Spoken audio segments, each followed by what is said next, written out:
For today's video, ang hair ni ma'am gamay na lang kaayo. As you can see, nipis na niyang hair stroke, halos na lang walay papilin. So akong gi-advise sa iya is to apply Conbrow. Combination siya sa shading of plating. Atong butangan o illusion hair stroke ang iyahang kilay para mura siya umubagha.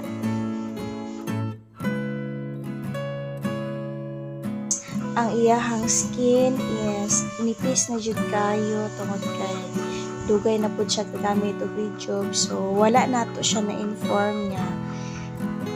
After paunta second week siya dili mo gamit og rejob para nindot gid ang result. So kani iyang skin ang tendency ani ang first session